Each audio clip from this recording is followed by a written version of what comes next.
All right, good morning, everyone. Thank you so much for coming today to our week 2 of the Dorothy Marie Lowry Distinguished Guest Lecture Series.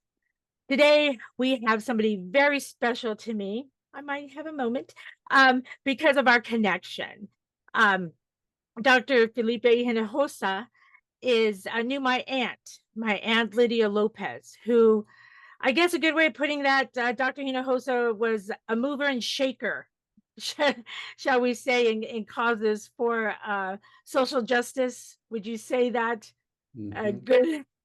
And so I met Dr. Hinojosa at my aunt's memorial and immediately asked him to participate. And of course, he quickly said yes. So again, I am so excited that you joined us. And I don't know if you knew that my grandma, so Aunt Lil, or Lydia's mother, her family name was Hinojosa. And I don't know if I remember that. Yeah. So we would go to the family Hinojosa reunions with over the years. And so that's why I'm like, oh my goodness, it was meant to be. Yeah, it was for sure. All right, my friend. So let me go ahead and read a little bit more about him. So Felipe Hinojosa is the John and Nancy Jackson Endowed Chair in Latin America and Professor of History at Baylor University. He's the author of numerous articles and 2 book manuscripts. His first book, Latino Mennonites, Civil Rights, Faith, and Evangelical Culture, was awarded the 2015 Americo Paride. Oh, my Spanish, I don't speak it. Is it Paride? Paredes. Yeah. Book award for the best book in Mexican American and Latino studies by the Center for Mexican American Studies at South Texas College. His latest book, Apostles of Change, Latino Radical Politics, Church Occupations, and the Fight to Save the Barrio, is set in 4 major cities, Chicago, New York, LA, and Houston, where in 1969 to 1970, Latino radical activists clashed with religious leaders as they occupied churches to protest urban renewal, poverty, police brutality, and racial discrimination. And can we also add, education, some education policies towards the Latinos? Oh, absolutely. For sure. Yeah. Absolutely. Yeah. All right. Well, again, thank you for coming. And now the stage is all yours, Dr. Hinojosa. Well, thank you. And good morning to all of you in California and wherever you may be, actually.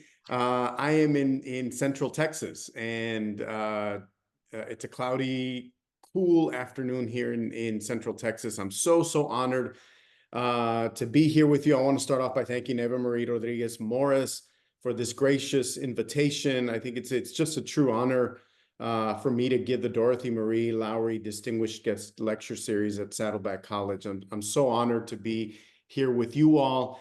I think, for me, there are a couple of questions that drive the work that I'm doing, and I'm really looking forward to engaging in conversation with you all in order to get some sense or some feedback from you all on some of these questions. And that's in terms of thinking about the place of Latinos in the United States. And when I say Latinos, I'm talking specifically about people of Latin American descent in the United States, people from all over Latin America and the Caribbean.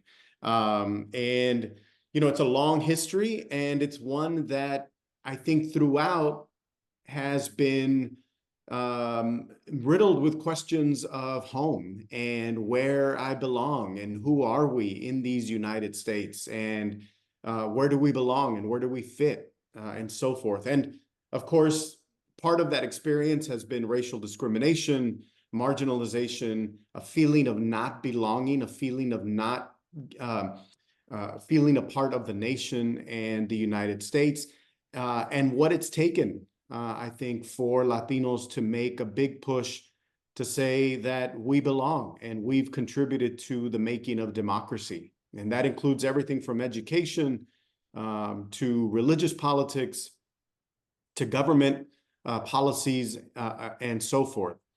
The history that I focus on and that I'll be speaking about today has to do with Latinos in urban America in the 1960s. Their struggles against displacement, against poverty, police brutality, and violence is one that, even with a lot of the great books that are already out there, especially in the last 10 years, remains not really fully understood. When we think about the civil rights movement, we, for the most part, and I think for good reason, have an understanding of the civil rights movement as a black and white issue, as a binary of African Americans fighting for civil rights and an end to segregationist policies. A lot of the work that I've been engaged in and a lot of other scholars have been engaged in is to try to broaden that scope and to tell the stories of Mexican Americans and Puerto Ricans and other Latino groups that worked to build mutual aid programs to secure rights, to improve unequal conditions, and to really push back against policies that were making it very, very difficult for Latinos to live and so forth in their neighborhoods and to make a life and so forth. I feel like, the political moment that we're in now, we've never needed a Latino civil rights story more. We've never needed a large and narrative story about Latinos in the United States more so than today. Latinos remain narrowly understood, often invisible, and erased from the much bigger conversations on race in America, especially around our place in civil rights history.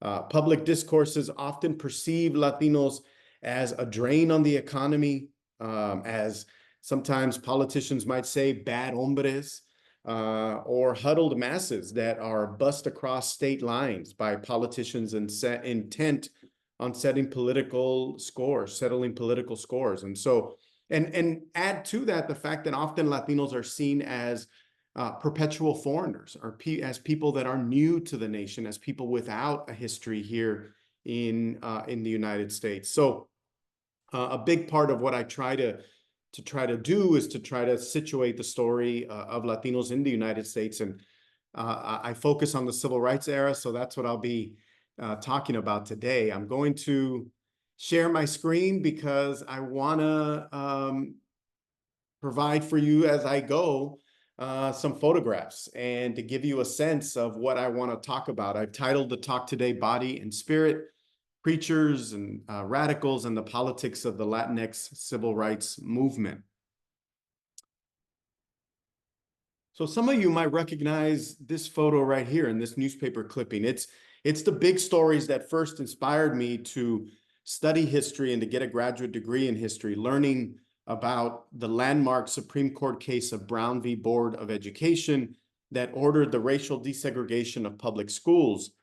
And a lot of people often don't realize that that decision in 1954, which was monumental in American history, that decision relied heavily on the arguments and the strategy that was developed from the case that you see in front of you there, the Mendez v. Westminster case in 1946, when 5 Mexican parents sued the school district in defense of their children's right to equal education.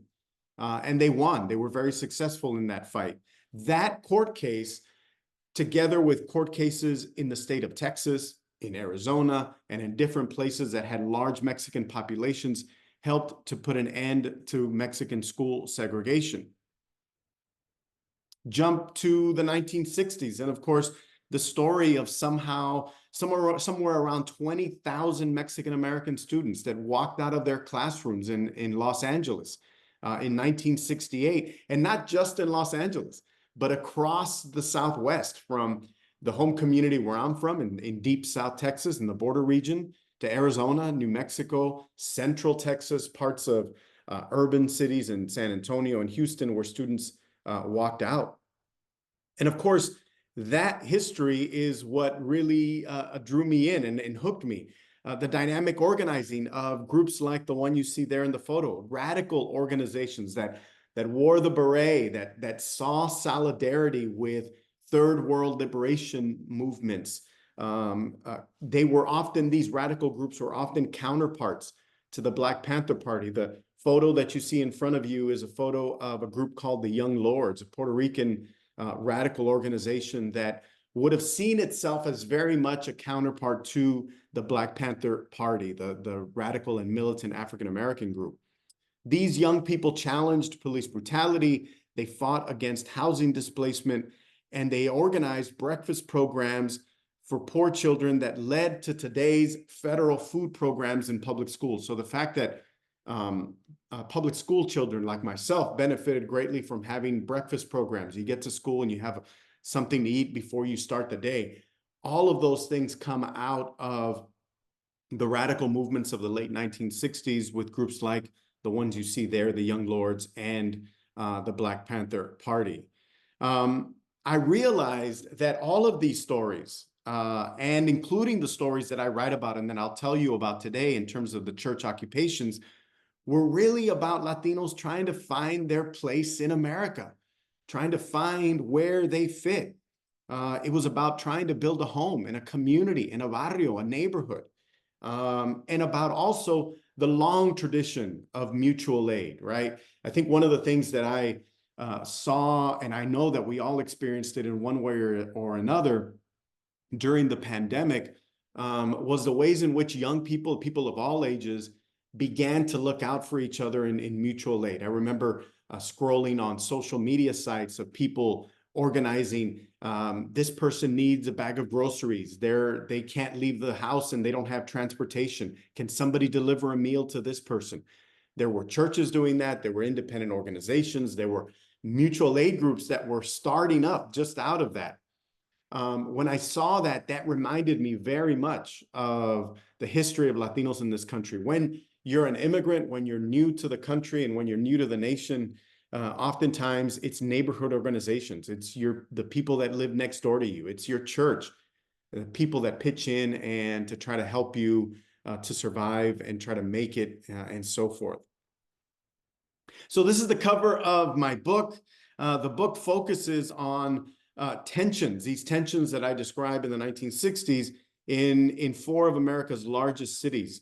The cities that I write about were not random. These cities were major and central destination points for Mexican and Puerto Rican immigrants and migrants that arrived in large numbers throughout much of the 20th century. Mexicanos, of course, dating back to the 19th century, and Puerto Ricans at the latter end of the 19th and into the 20th century. So the stories that I write about are really the stories of activists, of the children, grandchildren, and even great-grandchildren of immigrants, of Mexicanos and Mexicanas that came to this country searching for work and searching for a better life for their children, as well as Puerto Ricans that would have migrated to central locations in New York City and Chicago and others. Here, the 1960s generations of Puerto Ricans and Chicanos or Chicanas made it very clear that they were prepared to risk their lives for freedom, for justice, and for a place to call home. So in order to sort of do this today in a way that's coherent and a way that you understand, I'm going to focus on two cities in particular. I'm going to focus on Chicago. And of course, because this is a predominantly LA group or a Southern California or California group, I'll focus on Los Angeles in 1969. So go back with me. Some of you maybe remember those years, or you have children now, or you were a younger person then. But I want to take you back to those years and to talk about the fight against urban renewal that prompted the occupation of churches and church disruptions in Chicago and Los Angeles. So first, I want to jump to the city of Chicago. And everything starts in May 6 of 1969, when a coalition of close to 1,000 people that included religious folk that were part of the North Side Cooperative Ministry, the Young Lords, and by the way, the Young Lords, you recognize them by the beret, right there in the middle with, I think, either a pen or a cigarette, I'm not too sure, is Jose Chacha Jimenez. Jose Chacha Jimenez was the founder of the radical and militant group called the Young Lords in the city of Chicago. That's where they got their start. Seminary students rallied to protest the dedication of the newly built stone academic building on the campus of McCormick Theological Seminary. So the photo that you see there is, you could probably see the writing behind the sign where they covered it, renaming it the Manuel Ramos Memorial Building. Behind it, it says the Stone Academic Building. And when they're occupying it there, the Stone Building had just opened, and young people, with the help of seminary students, occupied the building, and they renamed it the Manuel Ramos Memorial Building in recognition of Manuel Ramos, who was one of their best friends, a person who grew up in the Lincoln Park neighborhood, just kind of, if any of you know Chicago and you've been down Magnificent Mile or the Lake Michigan, the Navy Pier, all of that there, just north of that is this area of Lincoln Park where DePaul University sits there now. They named it after Manuel Ramos, who just days before this occupation had been shot and killed by an off-duty police officer in the city of Chicago. And so this was a way to honor their good friend, Manuel Ramos. They were frustrated primarily. Why would they occupy this building? The students and the activists in the community were frustrated that here, this seminary, this religious seminary, Presbyterian seminary, had just spent $2 million building a brand new building, and had done so against the backdrop of a community and a Lincoln Park that was changing drastically. And I'll say a little bit more about that in a bit. In dramatic fashion, and I think it's really dramatic when you think about these stories of occupation, that seminary students outside of McCormick Seminary, they set up a tent village on campus where 29 students and their families camped out as a symbolic act of solidarity with the people that were occupying the seminary. And as soon as the activists that you see here occupied the building, as I mentioned, they renamed it the Manuel Ramos Memorial Building. The main issue was that the seminary had just spent $2 million on this building, against the backdrop of a neighborhood that today we would call it gentrification. Back in the late 60s, it was known as urban renewal, federal programs that were essentially saying these neighborhoods are quote unquote bad neighborhoods. We're going to throw a lot of investment money at them to renovate them, to build them up, to build businesses. And while that might sound like a good idea and a good plan, what that meant for poor and working people, most of whom were Latino or African American, is that they could no longer live there.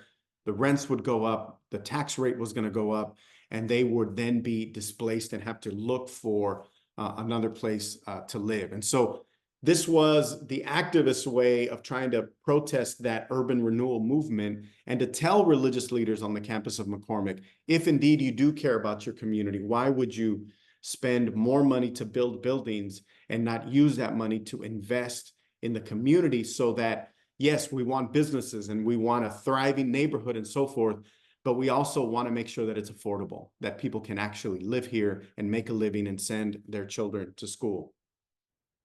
This is another photo kind of backing up a little bit of the Stone Academic Building. If you go to Chicago and you go to DePaul University campus now, you can still see the building there. As a matter of fact, I'm happy to report that DePaul University just in the last year is set up to build a historical marker that is actually now going to honor the activists for what they did and the movement that they did on behalf of their community there in Lincoln Park. So it's a beautiful testament to the power of what took place here in Chicago in 1969.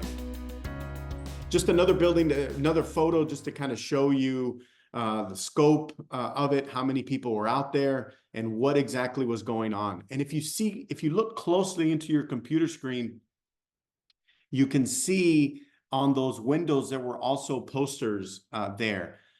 Those were the demands. Those were the demands of what the activists were asking for.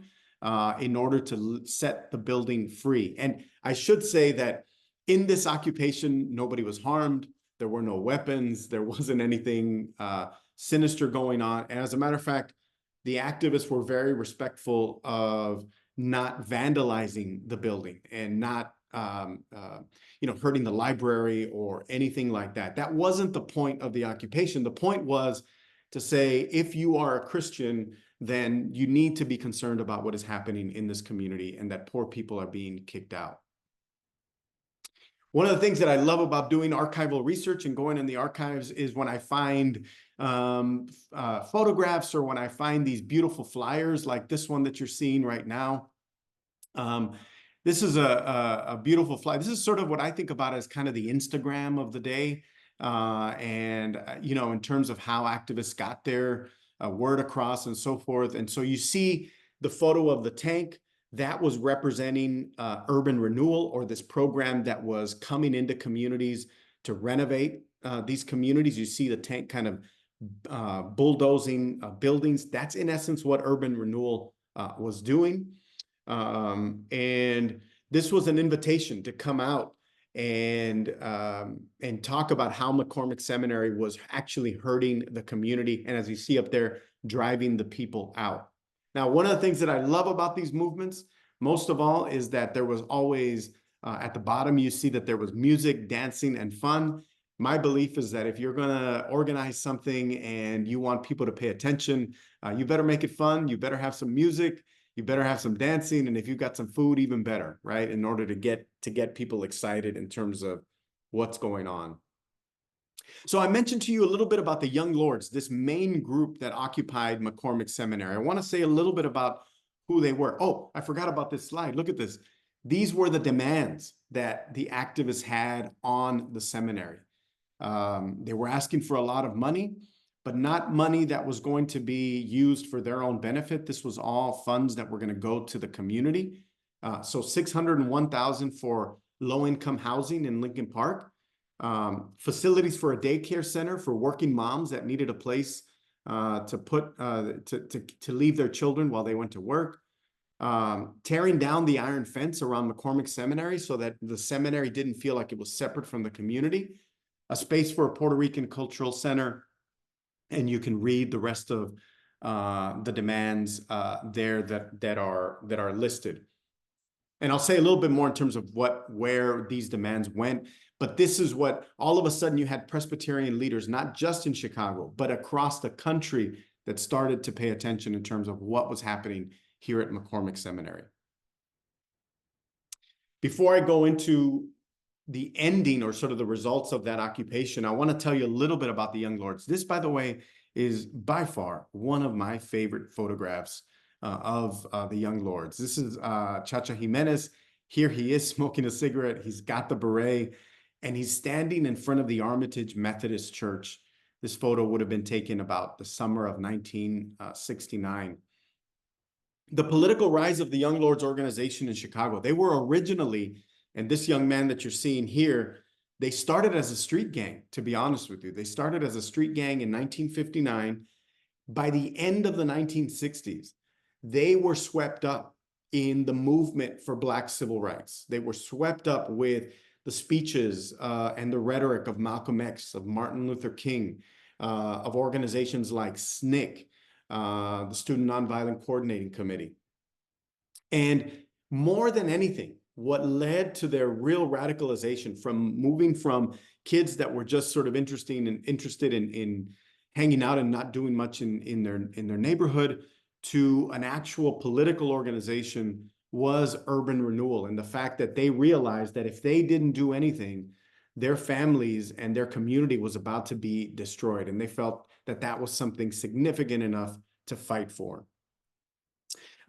They became emblematic in the city of Chicago of a grassroots movement across neighborhoods, and they also had a belief in building coalitions with other groups. So they were working closely with African-American activists. They were working closely with white progressive activists, even white working class families that were part of these neighborhoods too. This was a very diverse neighborhood, Black, white, and Latino.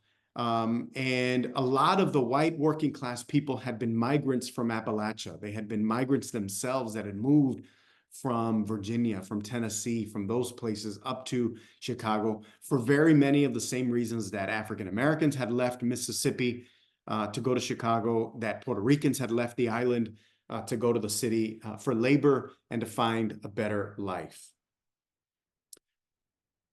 This is another great picture of the young lords. One of the things that I love about them is their style, the way that they dress, the way that they projected an identity to the world. They care deeply about that, primarily because this is a moment where Latinos are seen as passive politically.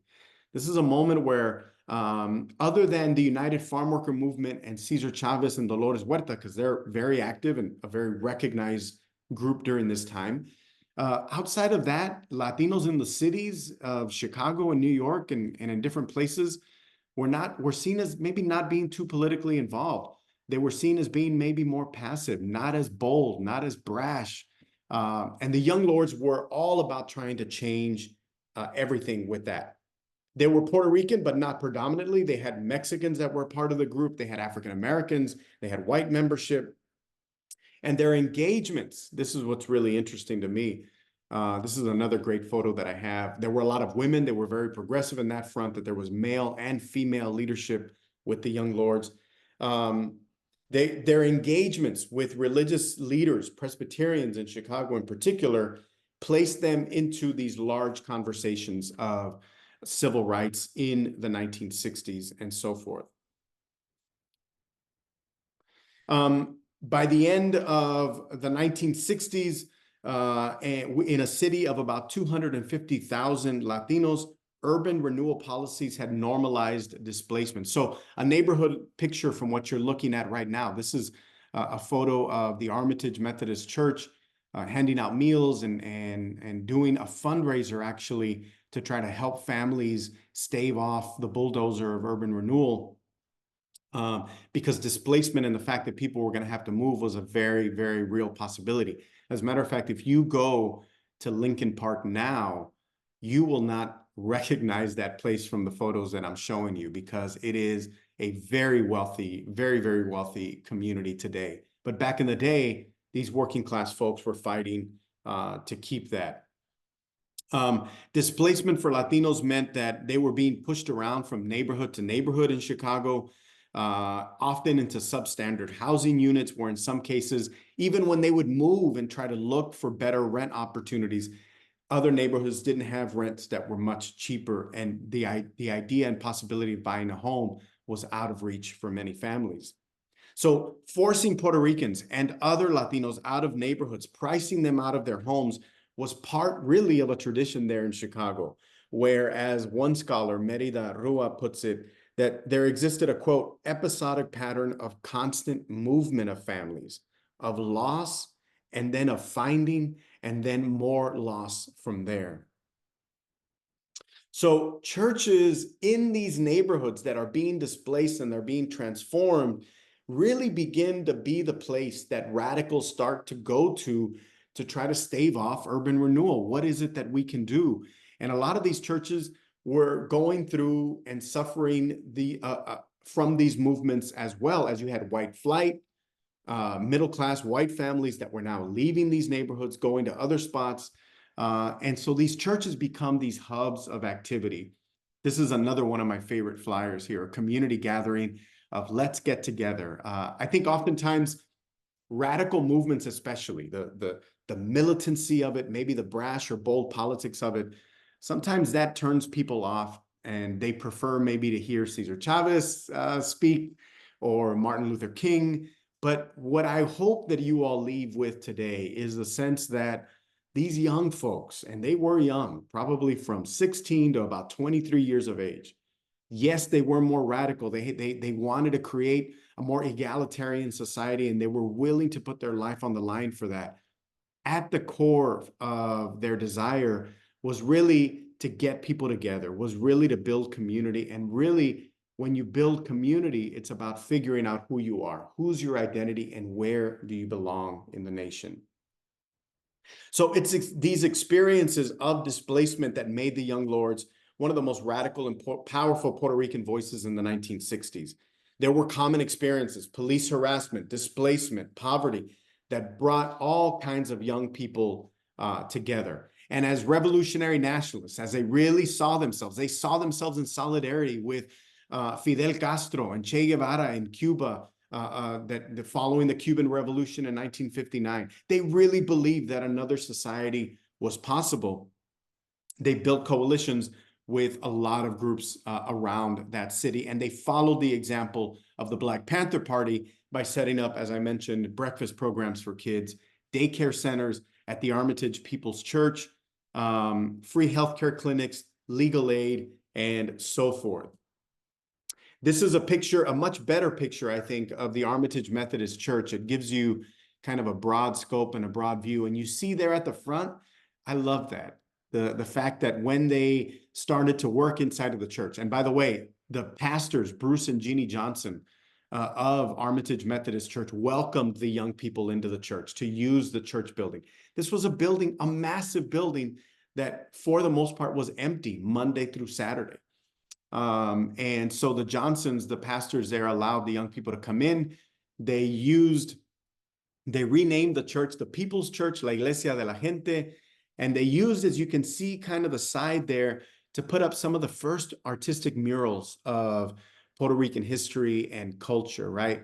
If you're in the 1960s, there is no curriculum that is teaching young people the history of Latinos in the United States. And so for a lot of these folks, this was a major part of doing what it is that they were doing.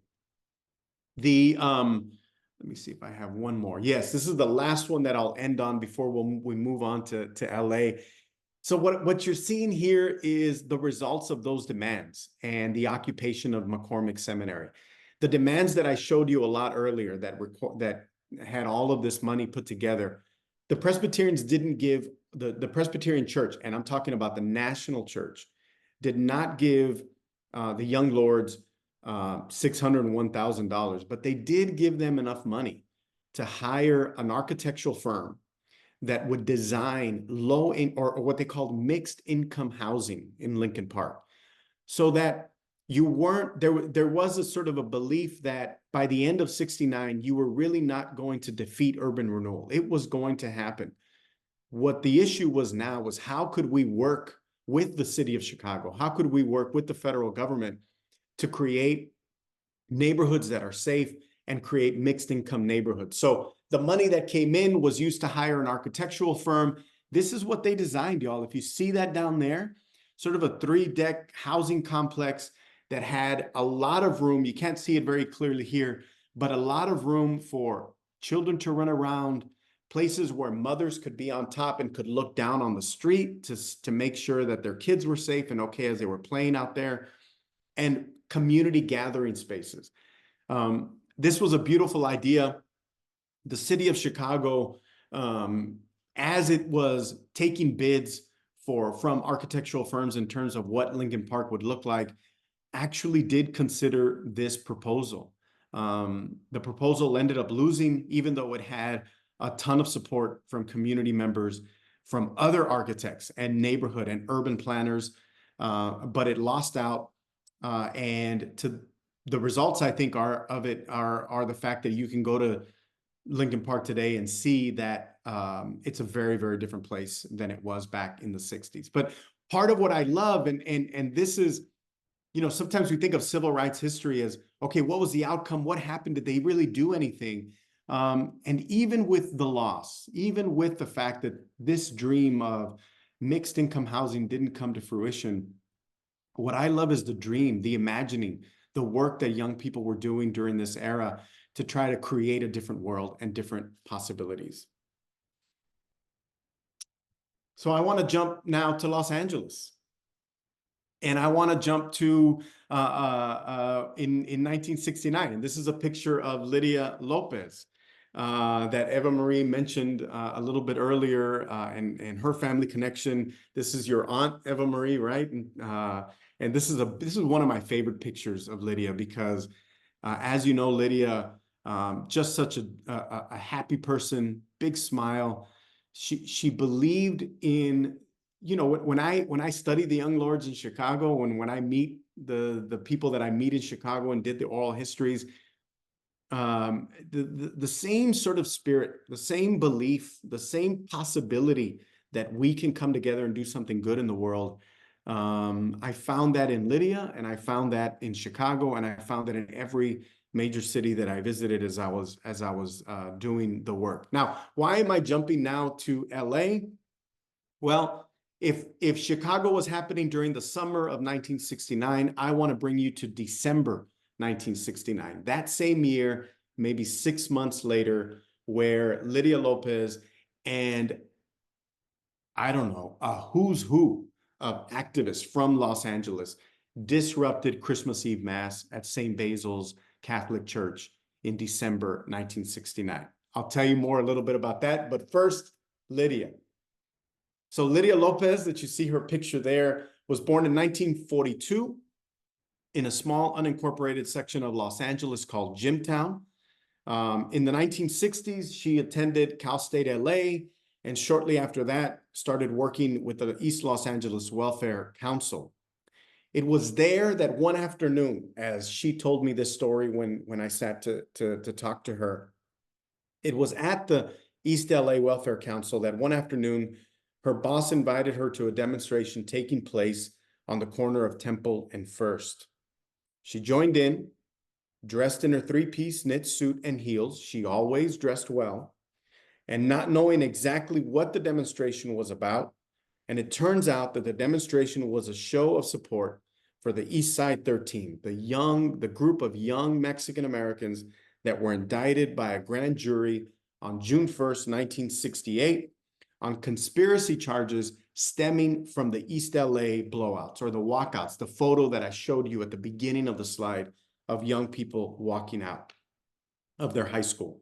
The walkouts kicked off on March 5th, 1968, when students began protesting at Garfield High School and spread to other campuses to decry the shortcomings of public schools in LA's barrios. At that moment, Lydia walks into history. The walkouts are viewed as a major turning point in the political development of the nation's Mexican American community, and it begins in Los Angeles. So this is the newspaper article from the LA Times that documents the 13 young people that were indicted and that were really facing 66 years in prison for planning and organizing the walkouts. They eventually, the charges were dropped and dismissed, and they were able to move on their way.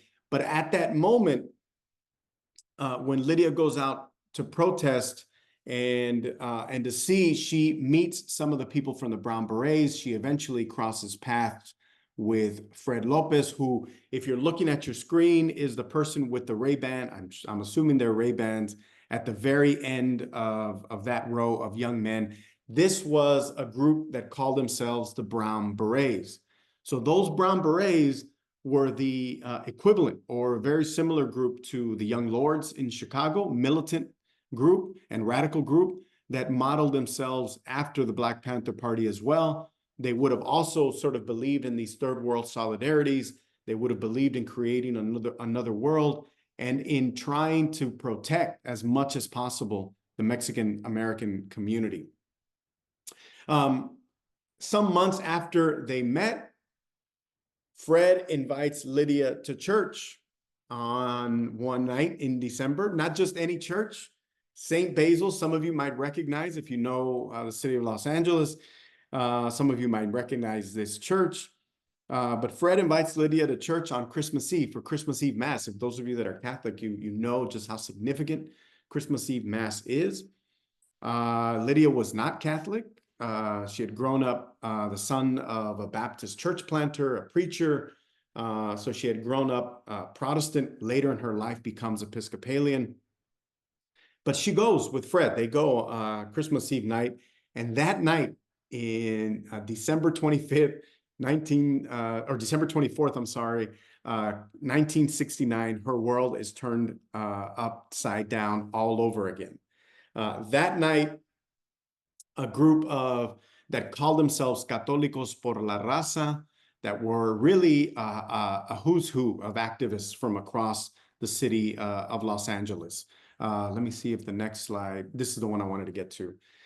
This is a picture of Católicos por la Raza, who had a very, very strong belief that the church belongs to the people. And if you see the sign, if you remember the sign from the Armitage Methodist Church in Chicago, La Iglesia de la Gente, the church belongs to the people. These are young activists that are watching what's happening in different parts of the country, different parts of the world, really, in trying to sort of get the church hierarchy to pay attention to what is happening at this time. So that night, December 24th, 1969, a group of Católicos por la Raza and a lot of other young people go to Christmas Eve Mass. They try to enter the church. Cardinal McIntyre, who was one of the most conservative cardinals in not just Los Angeles, but all of the United States, refuses to let these young activists into the church. He actually closes the doors to the church. And what the young activists, what Católicos did not know that night, is that Cardinal McIntyre had an idea that they might show up. And so he hired undercover police officers to be the ushers that night inside of the church building. So when he locked the doors to the church that night, and apologies, because I think this story is much better told in theater. This is a theater production because it's such an incredible story. But imagine it with me. The cardinal closes the doors to the church. Católicos are shouting outside of the church, "Let the poor people in, let the poor people in." And young people are trying to find a way. Finally, somebody finds a door on the side of the church, goes in. As soon as that person goes in, more people rush inside. They are met up almost immediately by the ushers that were really undercover police officers. And of course, a melee ensues from there.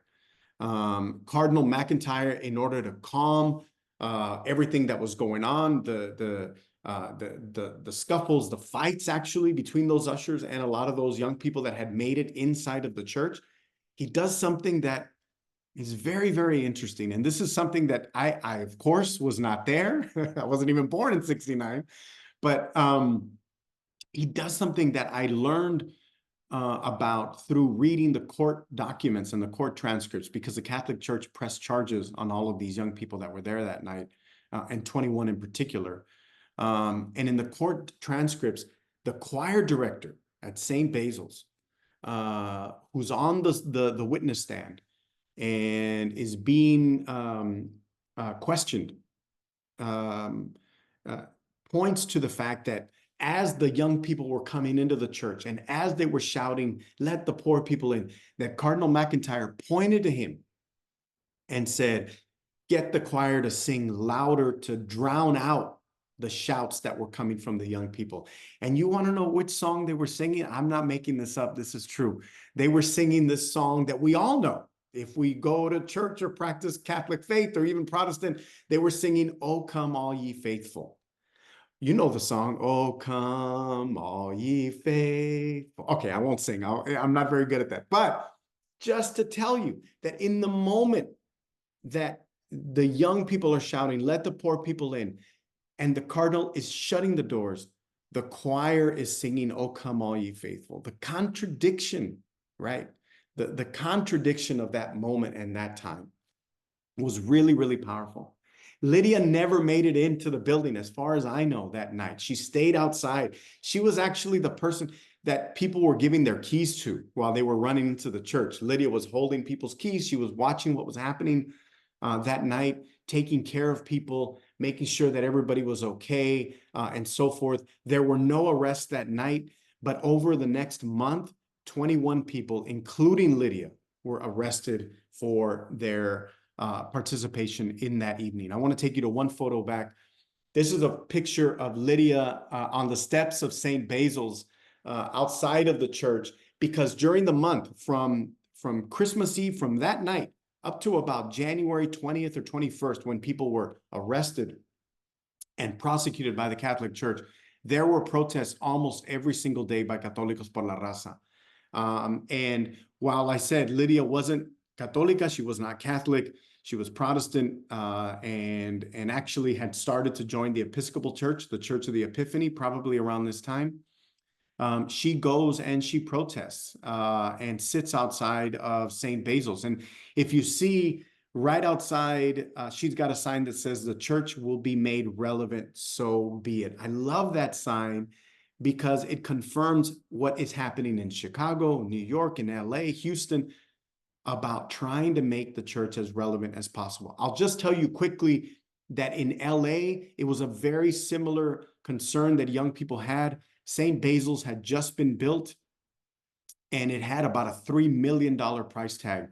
The Catholic Church in LA builds this beautiful, beautiful church. There's no question about that, against the backdrop of cutting scholarships for Mexican-American students to go to the Catholic schools in Los Angeles.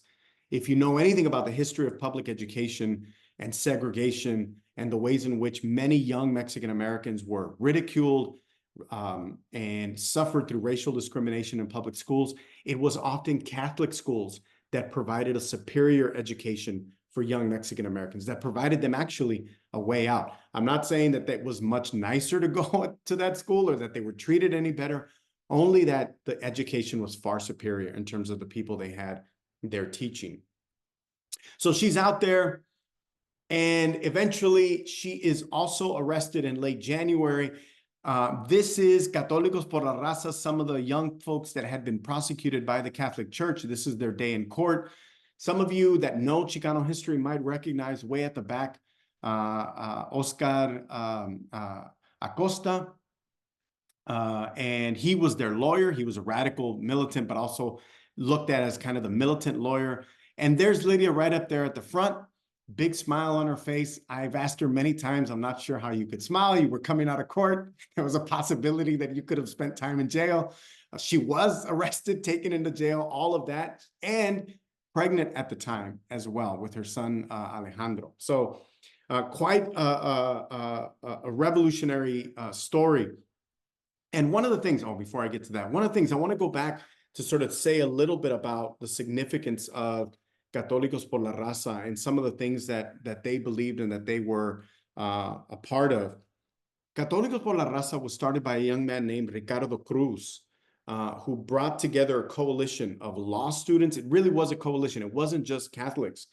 They were a coalition of law students, college students, welfare mothers, Immaculate Heart nuns, white Catholics, Chicano militants, people like Lydia Lopez that eventually joined it, and people like the Brown Berets and Fred Lopez. What did they believe? What was Católicos all about? From the very beginning, everything about how Ricardo Cruz envisioned Católicos was really reformist. So in some ways, very different from what the Brown Berets believed, and even what the Young Lords, which were much more revolutionary in their thinking, would have believed. The name of the group that Cruz gave the group was very intentional. It was an intentional move. He wanted to make sure that the Catholic Church knew that they were not anti-Catholic, that they were not anti-church. That he wanted to assert was that what he was actually trying to do was to make the church Christian, a call out to hypocrisy. In so doing, Católicos was clear that it was not attacking the church's theological concepts, but asserting that the church has failed in its worldly responsibilities.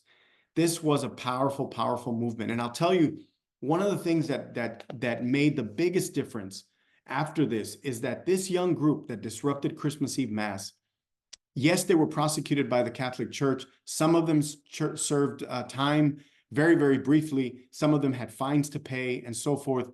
But Cardinal McIntyre retires in January of 1970, not 30 days after that disruption. He retires, and his quote is exactly this: "I am not the leader," maybe not exactly, I'm paraphrasing, but he says something to the effect, "I am not the leader that is needed in the Catholic Church in 1970. The winds of change have come." That's a powerful, powerful testament from a major leader within the Catholic Church, acknowledging that something different was happening and that it wasn't being led by just the clergy. It wasn't being led by people with a ton of education. It was being led by grassroots young activists at the time. I think that's a tremendous testament to the legacy of Católicos por la Raza and what they were able to do there. So let me wrap up and conclude and take questions and maybe engage in a conversation with you all. All of this to wrap up, just to say that the 1960s, and by the way, these are just two stories, and there are many throughout the Southwest. Imagine this being replicated everywhere. The 1960s and 1970s signaled an important time for a generation of Latinos that were asking existential questions. Who am I? And who are we together? And what is our relationship to the nation? What's our relationship to the church? What's our relationship to our neighborhood? It was a generation in the 60s and 70s that had come of age, some representing second, third, fourth generations of families, some representing second generations, or even immigrants themselves, some of them undocumented immigrants at that time. It's a history that is complicated to tell because of the specifics, because of the neighborhoods, the issues of culture that varied in the Midwest, Texas, California. It's such a regional story as well. As you know, Latinos in LA are very different than Latinos in Texas, for example, or Mexicans in Southern California versus Mexicans in Southern Texas. But it's a history that forces us, that moves us to grapple with US foreign policy, with economic and political interventions, with histories of colonialism, immigration, and of course, racialization and racial formation. It's about how this diverse group of people with both a long-standing recent connections to the nation lived, how they worked, how they built community, how they created rich cultures drawn from the multiple languages and the worlds that they inhabited. I think of Lydia when I think of that. I think of Chacha Jimenez in Chicago. I think of people that inhabited multiple worlds between English and Spanish, culture, being American, wanting to be American, by the way, wanting to fit into that American way of life, and at the same time, being received in a very hostile way. So where do we even begin with a lot of these stories, right? How does somebody bring this sort of larger Latino civil rights story together? I don't pretend to have any of those answers. I'm trying to do that myself. But I think one of the most urgent things we have to do today is to consider what it means to write the history of Latinos in the United States. First and foremost, here's a few things that I'll say. It reminds us that Mexican American and Latino history is American history, that it is the young people that will lead the way, that radicals like Chacha Jimenez and moderates in Los Angeles like Ricardo Cruz and people like Lydia who span the spectrum from radical to moderate to everywhere in between, reformist and so forth. It's always such a privilege to sit down to talk with Lydia because I felt we were always in different worlds and meeting different people, and she was in the mix of all of those movements in Los Angeles. It also means that if you're going to fight for power, if you're going to fight for civil rights, you better look good. Lydia was always dressed up. The young lords were fashionable. It reminds us over and over that hope is a discipline, that we must do the work. We must put in the time, strategize, make time to think. I think hope, is not some sort of naivete. It requires work. It requires imagination, creativity, and love more than anything. And I'd like to propose that what these movements did that we just talked about was to bring new life into the world. The movement itself was a creative act. Think about the creation of Mexican American newspapers. Think about the idea to disrupt Christmas Eve Mass.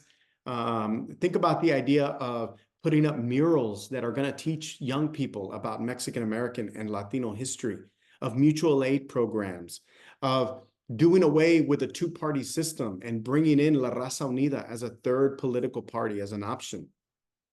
I want to end by urging all of you all to be artists and not to see yourself as separate from that, or as simply a passerby or an observer of history, but as a creator, as an artist, somebody whose calling is to bring in new life into this world. I ask you all, when you see these images, I tell my students this all the time, this should inspire you. What new life are you bringing into the world? What writing project are you working on right now? What's the program that you keep dreaming about building? And are you taking care of yourself and others? Are you reading poetry? Are you talking about how we can collaborate This is this is going to be a very, very difficult year in our country's history. We have another presidential election coming up. A lot is going to be at stake. What are we going to do? What you make and what you create, it need not be encased in glass, published. Maybe it won't make you rich. Maybe nobody will admire you, but you create something because of the beautiful conversations it provides to you. A possibility to maybe rearrange the furniture, right? A little bit. The ways in which you think about fashion, school, your work.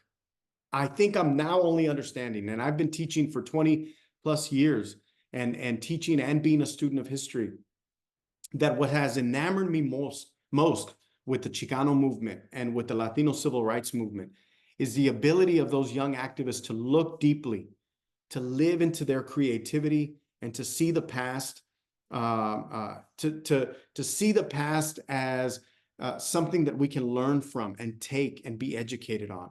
They saw what was possible, a politics of the possible, if you will, right? And they brought that to light and they brought it to others. And they did it in a moment when many believed, in 1969, they did it in a moment when many believed the country was about to fall apart. The 1960s, just as a reminder, were an era when cities across America burned. This was a difficult decade in our nation's history. The historian Elizabeth Hinton has noted that it was violence and death on a scale, and she was speaking about the 1960s. There was a violence and a death on a scale not seen since the Civil War in this country. Every major urban center in the country burned during these years.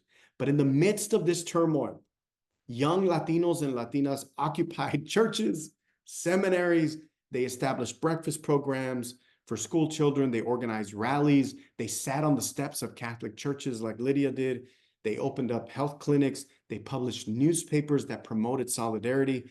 And as the cities burned and they struggled, young people took it upon themselves to create a culture of mutual aid in order to save the city and save their barrios. I hope you take these lessons of history with you, not simply because it's important to know your history. I suppose that's important too. We should all know our history, but because history helps us to see what others have built under extreme circumstances. The visions, the failures that we saw also in here, and the stories of lives lived, of communities not simply responding to racism and to police brutality, but of communities bringing new life into this world. Thank you all very much. I'll stop there. Thank you, Dr. Hinojosa, and I actually want to thank you for those wonderful photos of my aunt. I had the privilege of seeing those and more at the Gene Autry Museum when she was part of that exhibition on La Raza and the church and the publications that came out of the church. Can you, because you had mentioned Epiphany and you had mentioned even La Raza. One of our first questions that came in was, it says, long ago, as a student in college, I went to meetings where folks shouted "Viva La Raza." And so kind of asking, how did it initiate what's going on now? So I think, can you just briefly mention the relationship between La Raza and the church Epiphany? Yes, well, absolutely. So La Raza was the name of the Chicano newspaper that, social movements, and especially in a time way before the internet and all of that, newspapers and print culture were the way in which community organizers got their message across, and the way that people could read about the community. Think about if your stories are not in the LA Times, if your stories are not being covered by mainstream newspapers, then you have to create avenues to do that and to get that out. And La Raza was that newspaper. The relationship was that because this newspaper and Mexican American organizations often didn't have a place to meet. This is the practicality of it. They didn't have anywhere to go. They didn't have spaces, and their parents didn't want them at the house either. So they had to find spaces. And Church of the Epiphany, an Episcopal church that has become The historian Juan Gomez Quiñones said it. Church of the Epiphany was the biggest party in town.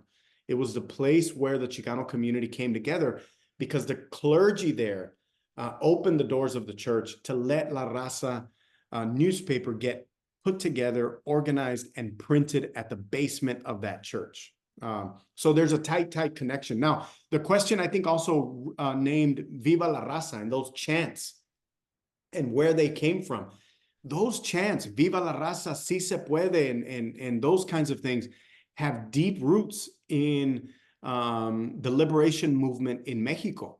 El Padre Miguel Hidalgo, who in 1810 begins to advocate and rumble towards independence from colonial Spanish rule, begins to make these proclamations to the community in the plazas.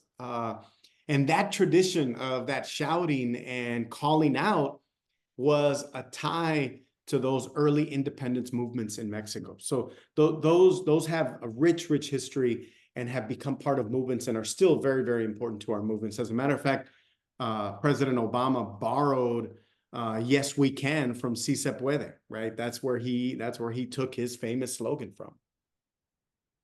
And so another question that came in is, what has been the long-term response of the Catholic Church to the La Raza movement? Yeah, so I'll talk first the initial part, and then I'll go more toward long-term part. I think initially, so you have to understand that let's think about this hemispherically. And I didn't mention this, but it's certainly a part of the book and part of the larger project, was that Latin America was also, there were rumblings of this new way of viewing the world called what they call liberation theology. It wasn't just a new way of viewing the world, it was a new way of reading the Bible. It was a new way of understanding God.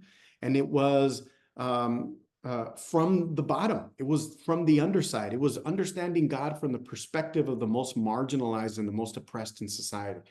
So those things are taking place in Latin America.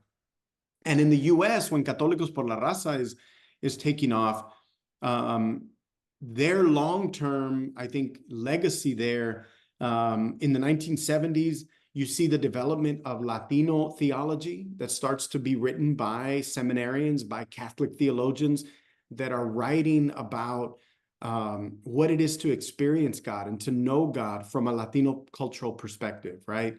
And the reason that's important is because all theology is contextual.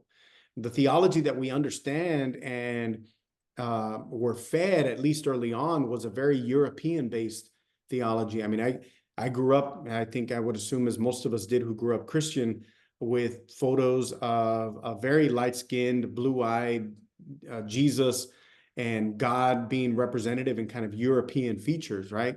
Those are the contextual layovers or kind of things that made up Christianity. To do it from a Latino perspective meant changing all of that and turning theology on its head. And what did it mean?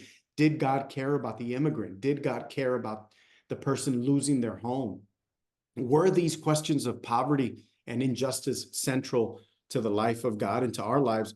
And the question or the answer is a resounding yes, and a belief that God was on the side of those who suffer. And that's clear in the Gospels, right? So in the 70s, there's a benefit in terms of seminaries now studying theology from a Black perspective, from a Latino perspective. There's that change.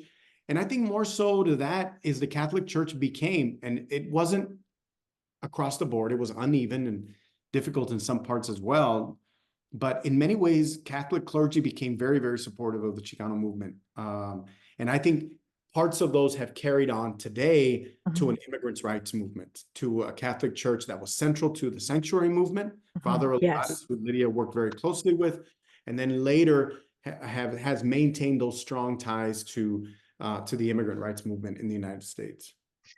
And to kind of echo that, I mean, I remember being in some of events that we called Lydia Aunt Lil, because my mother's name was also Lydia. So that's how we had to differentiate the two. But how Aunt Lil, at her events, you would see representatives from all interfaith collaboration was extremely important to her, even before it became popular.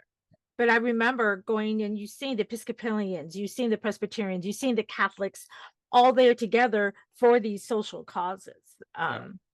which is so important. So kind of going back to your talk, uh, did these churches use their like a national network to get the word out? Because you mentioned, the Methodists, then you mentioned the Presbyterians. How did they utilize that? And was it met with any resistance within those denominations? Oh, absolutely. No question. And I think one of the things that I should say is that, you know, people of faith, religious folk and churches, they're great at forming networks and they're great at being in touch with one another. And so even though denominations across the board vary on their governance structures, right, and their church polities are very different. Some have more control at the top, some more control comes from the congregation. But for the most part, you can have people in New York be in touch with Chicago, Texas, California, Oregon. The networks of religion are powerful, and what made it possible for this small little occupation at McCormick Seminary, and I don't call it small to diminish it. It was one neighborhood in the city of Chicago, and in the city of Chicago where there were many other things going on around that time. So those networks were very, very powerful and made it possible. And yes, that's how they were able to gain the attention of the national church, was a way to really sort of put pressure on these groups. And was there resistance? Absolutely. There was resistance from Latino pastors, Latino Presbyterian pastors, who were also very opposed to what had happened. As a matter of fact, in LA, Ricardo Cruz, I'm assuming Lydia might have gotten some of these messages, but there were a lot of Mexican and Mexican American Catholics that were very upset by what Católicos por la Raza had done in disrupting Christmas Eve Mass. There's a stack of letters at UC Santa Barbara, where the archive collection is at for Católicos, that lists letter after letter calling Católicos por la Raza sinvergüenzas, people that didn't have any care for authority, and being very, very angry. So yeah, there was a ton of resistance, and it wasn't just white folks that would have been resisting. It was also a lot of Latinos that were against these movements. So that's interesting how you mention it, because I'm going to try. We have a couple questions, and then it kind of ties into my first question.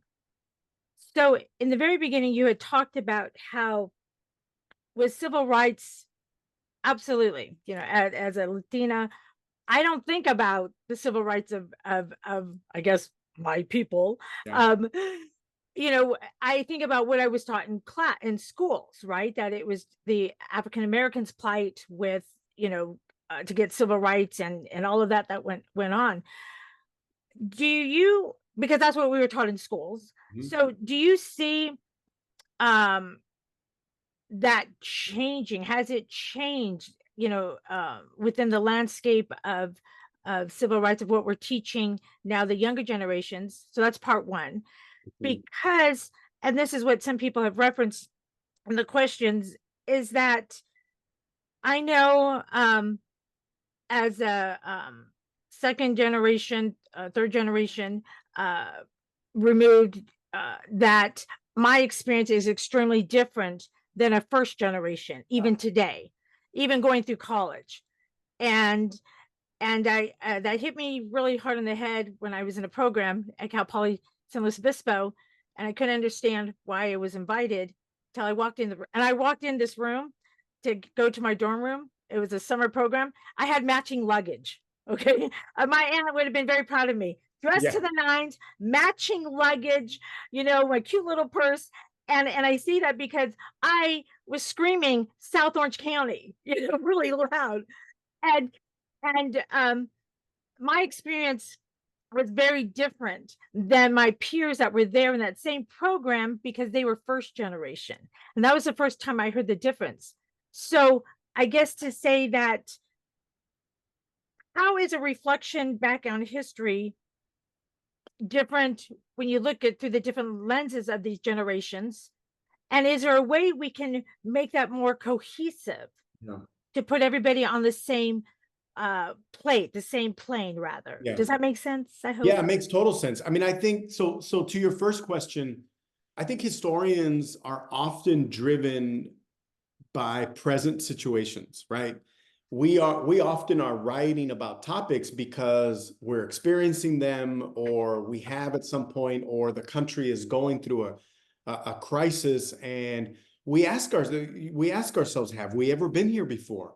Has the nation ever struggled like this before?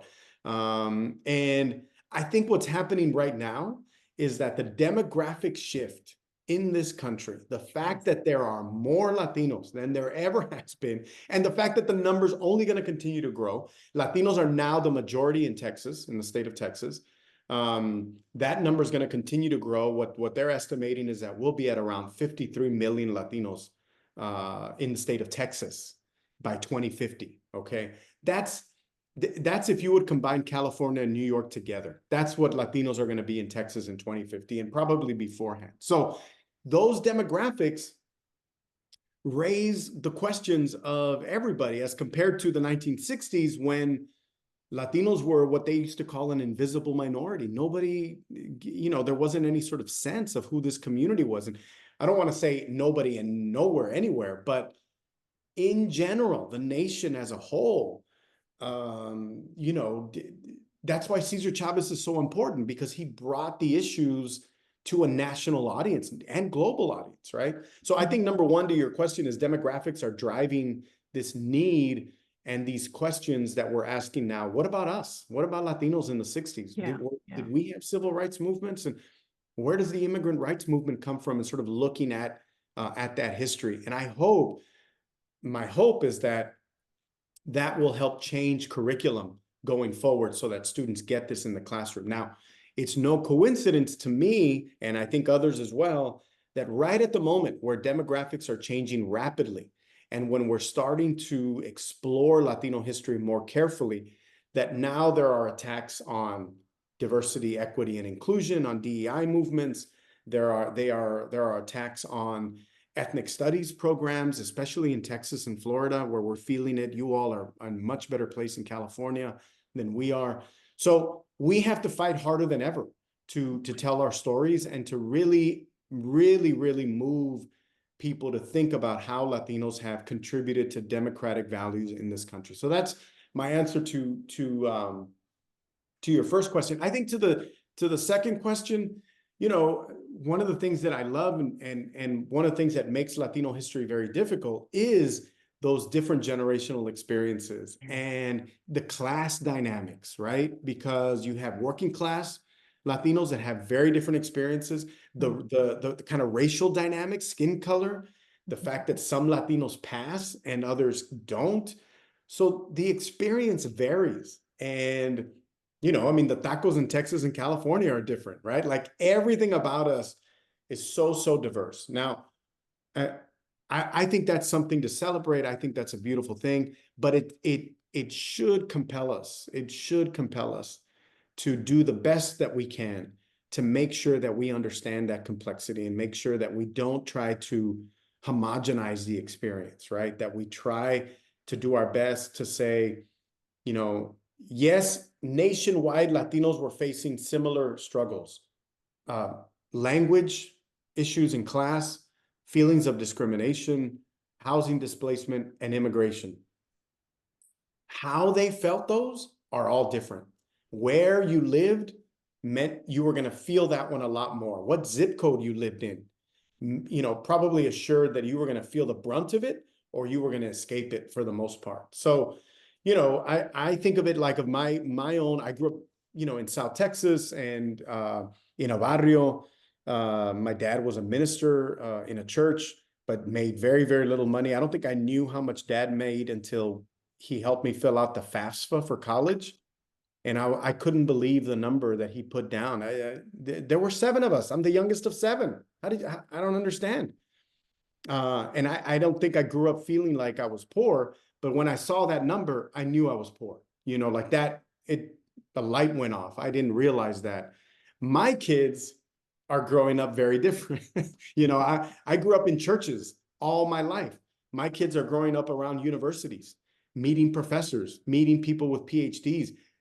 But what I tell them often is that should not, that doesn't mean that they forget about their immigrant past, that doesn't mean that they forget about the struggles that their grandparents and their parents went through, that actually they have probably a bigger responsibility today. Because my son's name is Alejandro Hinojosa. Wherever he goes, people are going to know, or they're going to ask, do you speak Spanish? Can you help me? I'm doing this, I'm doing that. And I said, you have a skill set. And I tell my daughter, Ariana, the same thing. You have a skill set to be able to help and serve others in very significant ways. And, as a dad, and I know that my wife does it as well, we both do it, we remind them, this is your responsibility. This is what you have to, this is not the moment where you take your money and run and say, I made it in America. I think to make it in America is to give back and to serve your community. And that's what I see with how different generations of Latinos have been able to navigate these worlds. And that's an excellent summation of all of that, because I saw that evidence in my aunt's life, bringing all her worlds together. When she has pictures with popes, she has pictures at the White House and meeting presidents and meeting stars, but using all of those ultimately to help her people, our people, and so that was so beautifully said.